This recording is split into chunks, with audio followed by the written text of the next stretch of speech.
자, 오늘은 다시 새롭게라는 말씀 주제를 가지고 제목을 가지고 함께 말씀 연애를 나눴으면 좋겠습니다. 몇 년 전 독일의 그 메르켈 총리가 일본을 방문한 적이 있습니다. 그 일본을 방문을 했을 때 한 언론사에서 인터뷰를 요청을 했는데요. 이런 질문을 받았어요. 일본이 역사 문제를 둘러싼 중국 및 한국과의 갈등을 어떻게 극복해야 하느냐, 이런 질문을 하니까 이 메르켈 총리가 이렇게 대답을 해요. 일본도 침략 전쟁을 벌인 과거사를 직시할 필요가 있다. 2차 세계대전에 같이 이렇게 전쟁이 뛰어들었죠. 그죠? 그러면서 과거의 정리가 화해의 전제다라고 이렇게 말을 했습니다. 거듭 말했어요. 독일과 일본은요, 우리가 잘 알고 있는 대로 역사 인식이 굉장히 다릅니다. 독일은 2차 세계대전 후에 피해국들에게 진정한 그 사과와 그리고 보상을 굉장히 많이 해줬죠. 찾아보니까 약 한 90조 원.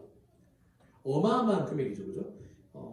전쟁에서 졌는데 전쟁 보상금으로 90조 원을 지원했다는 거는 진짜 놀랄 만한 일이거든요. 전쟁의 피해국이 이게 다 받게 되어지긴 하지만 아무튼 그렇습니다. 독일의 역대 총리들은요, 찾아봤는데 일일이 다 할 수도 없더라고요. 너무 많아가지고. 한결같이 전쟁 피해국들을 방문을 하잖아요. 유럽들에게. 그러면 그 수상, 총리 이런 사람들마다 항상 기념배에 가서 사죄하고 또 이렇게 보상을 또 지원하고 하는 그런 모습을 계속해서 보였습니다. 반면에 일본은요, 정반대의 길을 걸어왔더라고요. 사과는커녕 그 야스쿠니 신사 참배 항상 하죠, 그죠? 예, 그리고 정치적인 그 망언이 끊이지 않는 것을 우리가 보게 됩니다. 과거사에 대해서 굉장히 무책임한 모습을 보여주죠. 그러면 독일은요, 궁금한 게 있죠. 과거 선조들 이야기잖아요. 자기 조상들이잖아요. 그죠? 아버지 세대, 그 이전의 세대인데, 그런 선조들의 세대들의 일임에도 불구하고 후손들이 오히려 수치와 부끄러움을 가지고 또 무릅쓰고 이렇게 철저하게 사죄하고 보상을 한단 말이에요. 왜 이렇게 피해를 보상을 하는 걸까요? 계속 손해인데. 왜 물질을 자꾸만 그렇게 퍼나를까요? 이웃 국가들에게. 이유는 간단하더라고요. 미래를 바라보고 있기 때문에. 미래를 바라보고 있기 때문에. 그러니까 변화된 모습을 통하여서요, 전 세계 나라들과 새로운 관계, 또 새로운 미래 열어가기 위해서 그렇게 끊임없이 사죄하고 보상을 한다라고 하는 그 내용을 제가 이렇게 찾아봤습니다.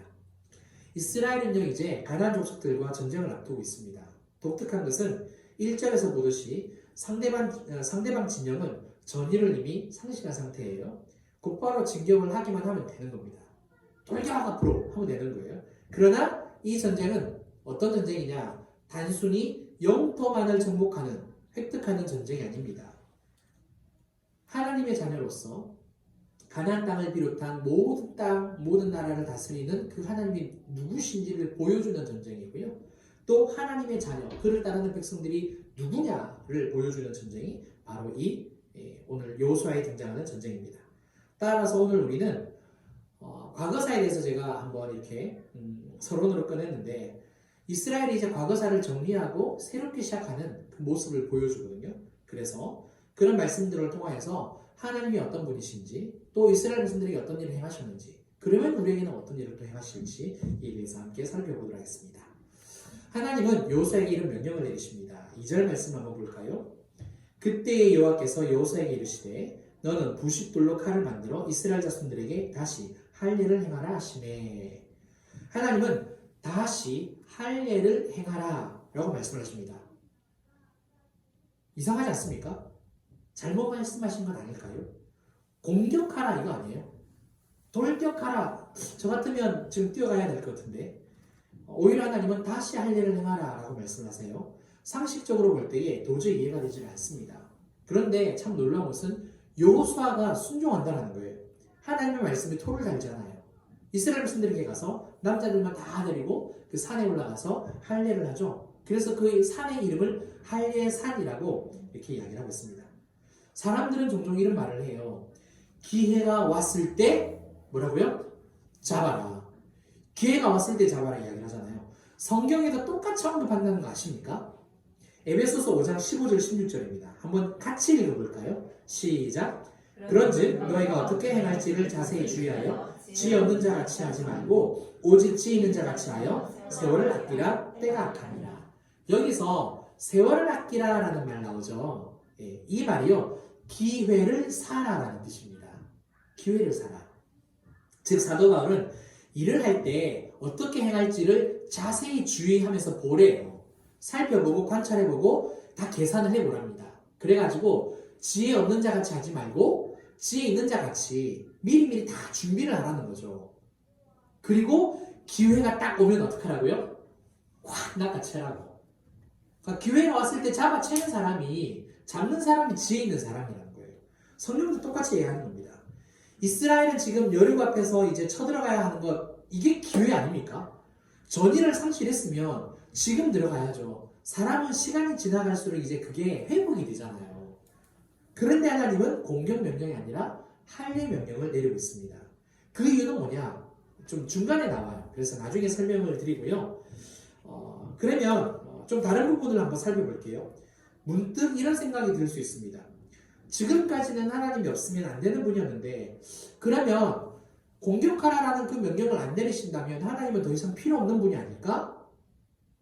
인간적인 생각에 이럴 수도 있다는 거죠. 왜냐하면 기회가 왔는데 기회를 잡으라고는 하지 않으시고 오히려 엉뚱한 명령을 내리시니까. 지금 내 생각이랑 내 계획이랑 다른 거잖아요. 우리 사람들은 서로 사업을 한다든지 어떤 뭔가 친목 동거를 한다든지 하다 보면은 뜻이 안 맞으면 갈라지는 경우가 생기잖아요. 우리 제 갈 길로 가자. 그런 경우가 제법 생기지 않습니까? 마찬가지예요. 지금 나는 앞으로 달려가고 싶은데 하나님이 스탑을 시키시고 오히려 내가 어려움을 당할 수 있는 할례를 받으라라고 말씀을 하시거든요. 그러면 더 이상 하나님이 필요하지 않은 분이 아닌가 그렇게 생각할 수 있다는 거죠. 시편 127편 1절과 2절 말씀을 보시면 이런 내용이 나오거든요. 한번 제가 읽어볼게요. 여호와께서 집을 세우지 아니하시면 세우는 자의 수고가 헛되며 여호와께서 성을 지키지 아니하시면 파수꾼에 끼어 있으면 헛되도다. 너희가 일찍이 일어나고 늦게 누우며 수구의 떡을 먹음이 헛되도다. 이 말씀이 기록되어 있습니다. 2절 하반절은요. 그러므로 여호와께서 그의 사랑하시는 자에게 잠을 주시는도다. 이 구절을 인용 구절로 가지고 온 게 설교를 준비하는데 갑작스럽게 하나님께서 그의 사랑하시는 자에게 잠을 주시는도다 그 말씀을 딱 주시는 거예요. 그래서 제가 고민을 했죠. 설교를 준비하다가 아니 왜 여호수아 이야기를 하다가 하나님이 이 말씀을 생각나게 하시지? 한참 고민을 하고 묵상을 하다가 이상하다. 이 본문을 가지고 설교를 한 적이 있는데 어디서 설교를 했더라? 언제 설교했는지 어디서 설교했는지 아세요? 11월 달에 했어요. 작년 11월 달에 이 말씀 갖고 수익이론 성도라는 말씀으로 좀 깊이 이렇게 들어가서 이렇게 설교를 했던 제가 한참을 찾았다는 거예요. 폴드를 찾아가지고 내가 이걸 언제 설교했지? 찾아보니까 있더라고요. 아무튼 뭐 간단하게 말씀을 드리겠습니다. 하나님께서 집을 세워주시지 않으면 건축자의 수고가 헛되네요. 그리고 하나님께서 성을 지켜주시지 않으면 파수꾼이 밤새도록 끼어있는 게 허사랍니다. 왜 그럴까? 그게 2절 하반절이에요. 그러므로 여호와께서 그의 사랑하시는 자에게는 잠을 주시는도다. 이 구절은 이렇게 번역이 가능해요. 여호와께서 그의 사랑하시는 자가 잠을 자는 동안에도 복을 주시는도다. 그러니까 잠자는 동안에도 복을 주신다는 거예요. 그러니까 정리를 하면 이렇게 되는 겁니다. 하나님이 사랑하는 사람에게는 그 사람이 무슨 일을 하든지 어디를 가든지 간에 복을 주신다는 거예요. 굉장하죠. 집을 세워도 복을 주시고요. 성을 지켜도 복을 주시고 심지어 잠을 자도 복을 주신다는 거죠. 자, 오늘 본문하고 그럼 이제 연결을 해보겠습니다. 우리의 상식으로는 도저히 이해가 되지 않는 할례 명령이에요. 이 할례를 하게 되어지면 오히려 적들이 알면 역공을 하겠죠. 왜냐하면 남자들이 싸울 수 없는 상태에 이르르니까 시간만 낭비하는 것 같고요. 그 다음에 상대방에게 시간을 벌게 해주는 것 같아요. 그러나 하나님이 사랑하시는 백성이라면 할례를 받아도 여리고로 진군하지 않아도 어떤 일이 생긴다? 복을 받는다는 겁니다. 이해가 되시죠? 그러니까 내 뜻과 내 계획과 맞지 않아도 하나님이 잠시만 홀딩을 시키고 보류를 시켜도 그 순간에 복이 임한다는 것을 오늘 말씀이 우리에게 가르쳐주고 있습니다. 그래서 하나님은 사랑이시다라고 우리에게 말씀하시죠. 사랑하는 성도 여러분, 뜻하지 않는 말씀을 주실 때 있어요. 내 생각이랑 내 계획이랑 전혀 다른 그런 환경으로 나를 몰아붙일 때가 있고 우리 가족을 몰아붙일 때도 분명히 생깁니다. 하지만 하나님은 오늘 이 말씀을 통해서 뭐라고 말씀하시느냐? 순종해라. 그 요수아는 토달잖아요. 그냥 곧바로 순종을 해버리죠. 왜? 결국 일을 하시는 분은 누구시다? 하나님이시니까. 예, 알파요 오메가이신 분이 하나님이시기 때문에 또 모든 상황을 다 아시는 분이 하나님이시기 때문에 걱정이 없는 거죠. 하나님이 걱정하지 않으시는데 우리가 왜 걱정을 하겠습니까? 하나님의 사랑이시고 우리를 사랑하시는 그 하나님이라면 우리가 그런 순간에도 내가 복을 줄 테니까 걱정하지 말고 날 믿어라. 순종해라. 말씀하시는 겁니다. 따라서 하나님은 어떤 분이시다? 사랑의 하나님이시요 우리를 사랑하시고 정말 우리에게 좋은 것을 주시는 좋은 분이시다 라는 것을 깨닫게 됩니다. 이 하나님을 온전히 믿고자 하는 저와 여러분 되시기 바랍니다. 이제 두 번째요. 할례를 행하라고 명령하신 이유가 나와요. 이유가 4절 5절입니다. 함께 큰 소리로 읽어보겠습니다. 시작. 요수아가 할례를 시행한 까닭은 이것이니 애굽에서 나온 모든 백성 중 남자 곧 모든 군사는 애굽에서 나온 후 광야길에서 죽었는데 그 나온 백성은 다 할례를 받았으나 다만 애굽에서 나온 후 광야길에서 난 자는 할례를 받지 못하였습니다. 네. 자, 출애굽 1세대는요. 출애굽을 하기 전에 할례를 받았대요. 그런데 2세대는 광야에서 태어났기 때문에 할례를 받을 수 없었답니다. 아무래도 광야길에 있었으니까. 그러면 할례는 무슨 뜻을 가지고 있기에 전쟁을 앞두고 할례를 명하셨을까요? 굉장히 중요한 의미를 가지고 있으니까 전쟁하기에 앞서서 가나안 땅에 들어가기에 앞서서 할례를 하라고 하신 건 아니겠어요? 그럼 어떤 뜻을 가지고 있느냐? 할례는 성경을 찾아보시면 아브라함에게 행하라고 하는 게 맨 처음에 나옵니다. 창세기 17장에 맨 처음 나와요. 세 가지의 의미가 있습니다. 첫 번째는 언약의 증표입니다. 언약의 표징.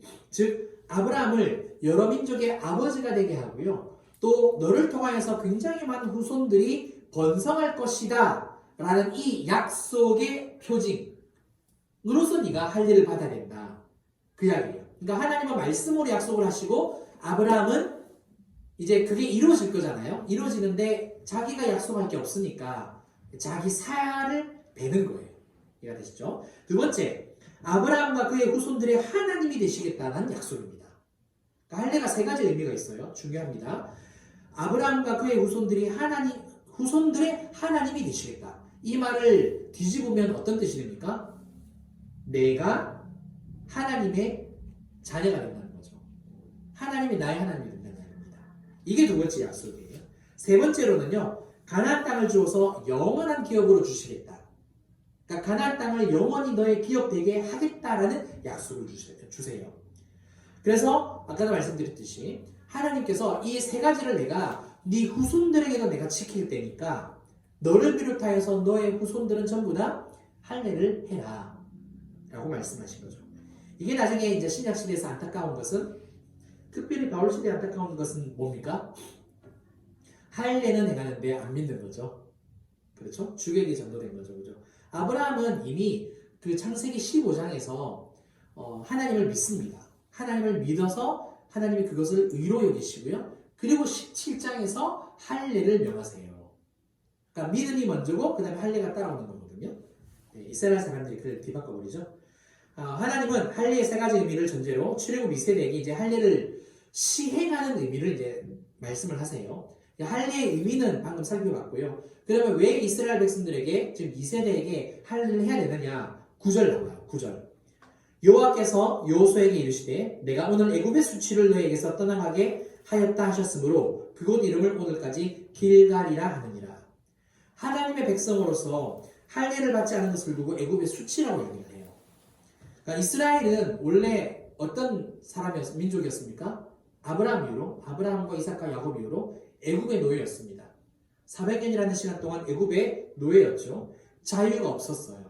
이것을 수치라고 이야기를 하고 있고 이것을 영적으로 해석을 할 때에 우리가 구원을 받기 전 시간이라고 이야기를 하고 있습니다. 아브라함을 통해서 약속을 받은 하나님의 백성임에도 불구하고 그들의 신분은 타국의 노예였던 거죠. 그런데 하나님께서 모세를 통하여서 출애굽을 시키시고 자유를 주셨잖아요. 하지만 출애굽 1세대는 애굽에 있을 동안에 할례를 받았음에도 불구하고 다 죽었다라는 겁니다. 그러면 출애굽 1세대와 출애굽 2세대는 어떤 차이가 있을까요? 표면적으로는 아버지와 아들이니까 서로 다른 얼굴이겠죠. 안 웃으시군요. 자, 1세대는요. 많은 기적을 체험했음에도 불구하고 불순종을 했습니다. 2세대는요. 특별한 기적이 없었어요. 기적이 없었음에도 불구하고 순종한 백성이라는 거고요. 1세대는요. 할례를 받았음에도 불구하고 할례를 받고 출애굽을 했는데 무할례자처럼 살았어요. 그렇잖아요. 하나님이 10번이나 변역했다라고 내가 너희의 원망을 들어야겠냐라고 막 그러시잖아요. 2세대는 할례를 받지 않았음에도 불구하고 할례자처럼 살아갑니다. 전혀 상반된 삶을 살죠. 결국 1세대는요. 젖과 꿀이 흐르는 그 가나안 땅을 보지 못합니다. 정말 하나님께서 맹세를 해주셨잖아요. 볼 거라고. 그런데도 그 약속을 못 받지만 2세대는요. 약속의 땅을 선물로 받습니다. 자, 그렇다면 하나님께서 2세대에게 원하시는 것은 무엇일까요? 답은 나와 있죠. 자신들이 조상과는 달리 하나님의 말씀에 순종하며 살라는 거죠. 그렇죠? 신명기 말씀처럼. 결국 할례를 시행하는 것은 하나님의 백성의 정체성을 회복하고 순종하는 공동체가 되라는 이야기입니다. 사랑하는 성도 여러분, 하나님은요, 죄와 허물로 죽은 우리를 예수 그리스도의 피로 살려주셨습니다. 우리의 죄를 다 씻어주시고 용서해주시고 구원해주셨어요. 사단과 마귀와 그 죄의 종이 바로 우리였습니다. 그게 애굽의 수치예요. 그런데 하나님께서 길갈, 굴리다, 굴려버리다 라는 뜻을 가지고 있거든요. 돌을 굴린다라는 건데 수치를 다 제거했다, 없앴다라는 의미이지 않겠습니까? 그러니까 우리에게 있어서 하나님의 자녀인데 죄의 자녀가 된 그 수치를 다 예수 그리스도의 보혈로 피로 십자가로 전부 다 없애버리시고 새 피조물 새 사람 되게 해주신 거죠. 새 언약의 중보자이신 예수님께서 우리에게 찾아와 주심으로 하나님의 자녀가 되었다는 사실입니다. 지금도 그래서 하나님의 자녀로 잘 살고 계시죠? 아멘. 네, 여러분들 성경 통독하는 거 보니까 대단하신 것 같아요. 밤 11시에도 뭐 카톡이 올라오고 새벽 1시에도 올라오고 대단하시더라고요. 네, 진짜 최고이십니다. 정말 잘하세요. 응원합니다. 잘하고 계시겠지만 하나님의 귀한 아들과 딸로서 다시 새롭게 정체성을 회복하는 저와 여러분들 되셨으면 좋겠습니다. 이 정체성의 회복은요. 일주일 단위가 아니에요. 예, 그러면 3일 단위도 아니에요. 하루? 아니에요. 사실은 매 순간이에요. 왜 그런 줄 아시죠? 하나님은 매 순간마다 새로운 분이시거든요. 내가 아침, 점심, 저녁 이렇게 하루에 3번을 기도를 해도 그 3번 똑같이 임하는 똑같은 은혜가 주어지던가요? 그렇지 않잖아요. 만약에 아침, 점심, 저녁으로 똑같은 말씀을 묵상하면 똑같은 은혜가 주어지던가요? 달라요. 하나님은 항상 새로우신 분이라면 우리도 마찬가지입니다. 시간은 계속 흐르는 것이기 때문에 새롭게 정체성이 계속해서 회복되어야 된다는 것. 그래서 오늘 설교 제목을 그렇게 정해본 겁니다. 다시 새롭게. 다시 새로워지는 저와 여러분 되시기 바랍니다. 자, 이제 마지막으로 이스라엘은 할례를 마치고 유월절을 지킵니다. 유월절 다음 날이 무교절이죠. 무교절을 지키는데요. 그 땅의 소산을 먹습니다. 무교병과 또 볶는 곡식을 먹습니다. 그러자 이제 그 다음 날에 어떤 일이 벌어지죠? 12절 말씀 볼까요? 또 그 땅의 소산물을 먹은 다음 날에 만나가 그쳤으니 이스라엘 사람들이 다시는 만나를 얻지 못하였고 그 해에 가나안 땅의 소출을 먹었더라. 하늘에서 내렸던 만나가 그쳤습니다. 자, 만나가 그쳤다라는 것은 뭘 의미하죠? 질문이 좀 어려울 수도 있습니다. 예, 광야의 삶이 끝났다는 말입니다. 광야의 삶이 끝났다. 자, 이스라엘의 첫 번째 유월절을 지킬 때는요, 애굽의 시대가 끝나는 거였거든요. 그런데 이제 두 번째 유월절을 지킨단 말입니다. 두 번째 유월절은 광야의 시대가 끝났다는 것을 말하는 겁니다. 여기서 잠깐 생각해 볼 것이 있습니다. 이스라엘은 광야에서 만나만 먹은 게 아니잖아요. 지난번에도 설교를 했듯이 종종 전쟁을 했었기 때문에 군량미가 있었어요. 다른 식량들이 있었습니다. 그러면 가나안 땅에서도 하늘에서 만나는 내려주시고 또 농사를 짓고 목축을 해서 땅의 수산물을 먹으면 일거양득 아니에요? 아니 좋으면 좋은 거잖아요. 하나님은 사랑하시는 자에게도 장을 주시는 정말 좋으신 분인데 이왕이면 하늘에서도 내려주시고 땅에서도 올라오고 그러면 부자 되고 얼마나 좋아요. 우리 생각에 그러면 더 많은 가난한 사람들을 도울 수 있고 정말 상처받은 사람들을 더 많이 도울 수 있는 그런 더 많이 선교할 수 있는 그런 기회가 생긴다라고 우리가 생각하지 않습니까? 더 풍족해지고요. 훨씬 도와지지 않을까. 근데 왜 더 이상 만나를 주시지 않을까? 그 이유는요. 새 시대 새 사람에게는 새로운 은혜가 주어지기 때문에 그렇습니다. 이게 아까 두 번째 대지와 연결이 돼요. 새롭게 정체성을 회복되어진다라고 말씀을 드렸잖아요. 항상 새로운 은혜를 부어주신다라고. 그러면 우리에게도 새 은혜가 필요하기 때문에 이전 시대를 보내버리시고 다시 새로운 시대를 열어주시는 거고 새로운 은혜를 부어주시는 거예요. 그러니까 그 시대에 맞게 그 은혜를 부어주시는 거예요. 그러니까 우리 아이들에게는 아이들에게 맞는 은혜를 부어주시고 청소년에게는 청소년에게 맞는 은혜를 부어주시고 성인에게는 성인에게 맞는 은혜를 부어주신다는 거죠. 구약시대는 하나님께서 모세를 통해서 율법을 주셨고요. 그 이후에는 제사장들과 선지자를 통해서 말씀을 전해주셨습니다. 그렇죠? 이스라엘 백성들은 율법과 선지자들이 전해주는 말씀으로 은혜를 받았습니다. 신약시대를 한번 넘어가 볼게요. 신약시대는 예수님이 직접 이 땅에 오셨어요. 구약시대와는 달리 말씀만 전하신 게 아니라 귀신도 쫓아내고 병도 고치고 많은 기적과 이적을 베풀어 주셨습니다. 그렇죠. 그리고 예수님은 33년을 사셨는데 엄밀히 공생애는 3년밖에 되지를 않죠. 사실 우리 생각에 그냥 어차피 하나님의 아들 예수님이시면 1000년만년 이 땅에 살아도 되지 않을까요? 그러면 전 세계를 돌아다니시며 순회하시면서 복음을 전하면 얼마나 좋을까? 로마 가톨릭의 교황은 전 세계를 순회하잖아요. 그러면은 그 교황을 보려고 막 그 펜스 처진 데서 와 막 이러고 막 하잖아요. 우리도 그러면 안 되나요? 나도 그렇게 예수님 한번 보고 싶은데 예수님 얼굴 궁금하지 않으세요? 그 실물을 정말 한번 보고 싶은 그런 생각. 우리가 그렇게 멋지다라고 여기는 그 연예인들보다 훨씬 더 멋진 분이 아니실까요? 물론 성경에는 볼품이 없다라는 표현도 나오기는 하지만 아무튼 예수님을 보고 싶지 않으십니까? 그런데 예수님은 뭐라고 말씀하셨느냐? 본인이 떠나야 하신다고. 떠나야 하셔야 된다고. 그래야 성령님이 올 수 있다라고 이야기를 하고 계시죠. 그래서 예수님 가십니다. 성령님이 오셨어요. 성령이 오심으로 말미암아 어떤 일이 벌어집니까? 이제 예수님은 온 땅을 이렇게 다니시지 아니하고 육신을 가지고 있으니까 그 시간적인 제한이 있잖아요. 거리적인 물리적인 제한이 있잖아요. 성령님은요 없어졌죠. 만방의 어느 누구에게 어느 나라에든지 얼마든지 가셔서 역사하시는 직접적으로 역사하시는 놀라운 새 은혜가 부어졌다는 사실입니다. 그리고 난 다음에 이제 성령의 시대가 끝나면 예수님이 재림을 하시겠죠. 예수님이 재림하시면 지금과는 또 다른 새로운 은혜가 부어지겠죠. 그렇죠? 사랑하는 성도 여러분, 우리의 필요를 채워주시는 그 하나님의 방법만 달라졌을 뿐이지 은혜는 동일합니다. 그런데 은혜를 베풀어 주시는 것은 동일하지만 그 은혜의 내용은 항상 새롭다라는 사실입니다. 새 시대 새 사람에 맞는 더 좋은 은혜를 부어주시는 거죠. 우리가 예수를 믿기 전에는 예수님을 믿게 하시는 은혜를 베풀어 주셨어요.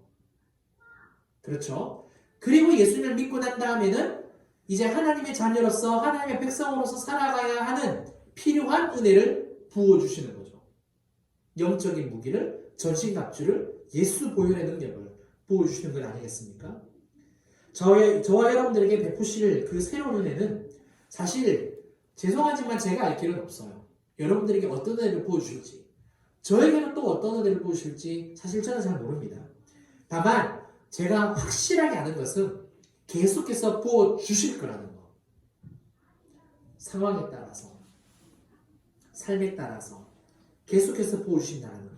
따라서 새 사람으로서 하나님의 말씀에 귀 기울이시는 저와 여러분들 되셨으면 좋겠고요. 정말 그 하나님의 말씀에 순종하는 저와 여러분 되셨으면 좋겠습니다.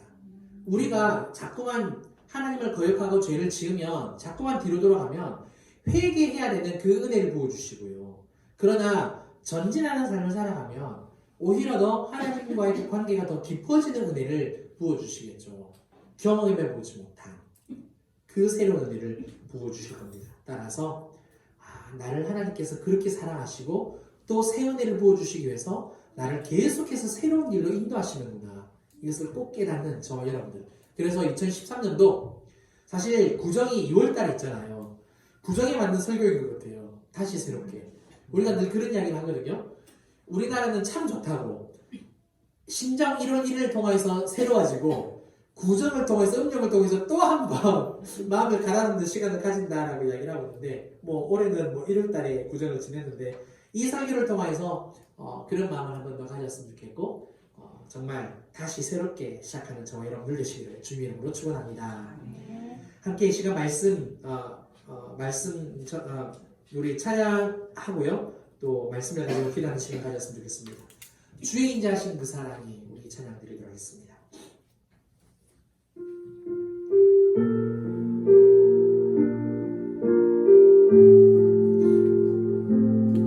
우리 주님과 함께 사는 그것이 영원한 소망 되셨으면 좋겠습니다. 주의 인자하신 그 사랑이 내 생명보다 나으며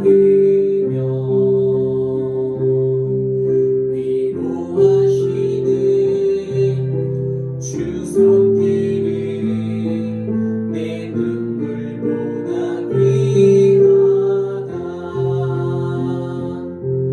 변함이 없는 주 임재가 내 근심보다 가깝고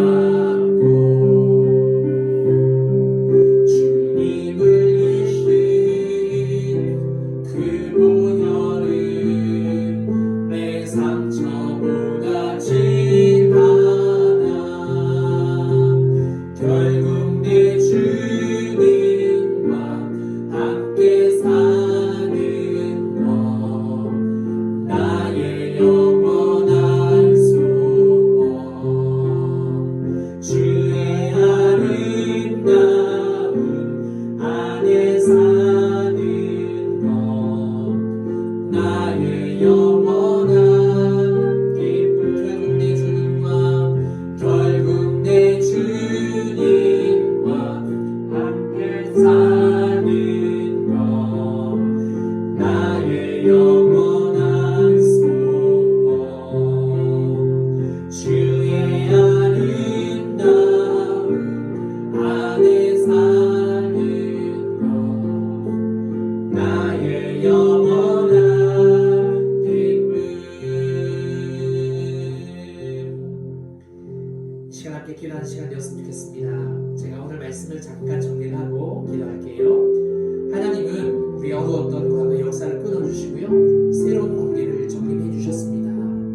나의 하나님은 어떤 분이시고 또 어떤 일을 지금도 행하고 계시느냐? 사랑이십니다. 그리고 택한 나를 향하여서 복을 베풀어 주시는 분이십니다. 삶을 살아가면서 내 생각과 계획과 전혀 다른 그런 상황을 허락하실 때 있습니다. 그러나 하나님이 말씀하시는 것은 걱정하지 마라, 염려하지 마라. 사랑하는 자에게 내가 복을 준다면 내가 너에게도 복을 주지 않겠느냐. 그 하나님을 믿으셨으면 좋겠고요. 그러면 이제 우리는 어떤 사람이 또 되었느냐? 새 사람 되게 하셨다는 것. 주의 종이라는 수치를 끊어주셨습니다. 그래서 하나님 앞에 감사하셨으면 좋겠고요. 날마다 나는 하나님의 사람이야. 나는 이 정체성이 회복되었으면 좋겠습니다. 그리고 마지막으로 하나님의 자녀에게는 새로운 은혜를 계속해서 부으신다는 것. 그래서 방법과 방식이 달라진다고 해서 원망하지 않았으면 좋겠습니다. 하늘에 만나는 그쳤지만 이제 땅의 소산에서 젖과 꿀이 흐르는 그 땅에서 소산물을 주시는 것 아니겠습니까? 방식만 달라진 거예요. 은혜는 동일하게 주어지고 그 은혜의 내용은 날마다 새로운 거예요. 그런 분이 우리 하나님이시거든요. 그 하나님을 더 믿고 순종하는 이 시간이었으면 좋겠습니다. 함께 기도합니다.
사랑하는 하나님 아버지, 진실로 진실로 감사와 찬양을 올려드립니다. 모든 영광을 받아 주시옵소서.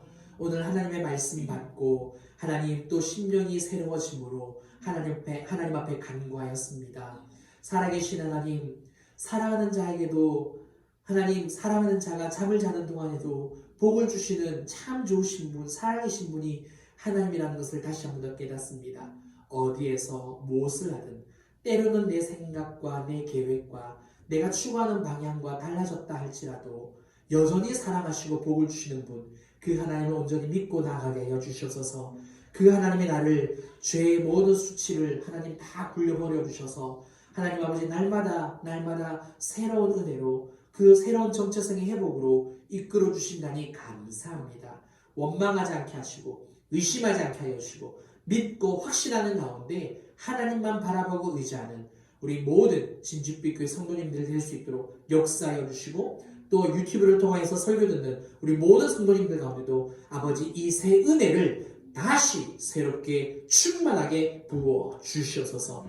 이 모든 것을 감사드리오며 지금은 우리 주 예수 그리스도의 은혜와 크신 하나님의 사랑과 성령님의 감화감동 교통 충만하심이 다시 새롭게 나아가기로 결단하는 사랑하는 우리 모든 성도님들과 또 우리 모든 가정들, 우리 어르신들, 자녀들, 또 일터와 또 사업자, 우리 진주빛 교회, 이 나라 이민족 위에 이제로부터 영원토록 함께 있을지어다. 아멘.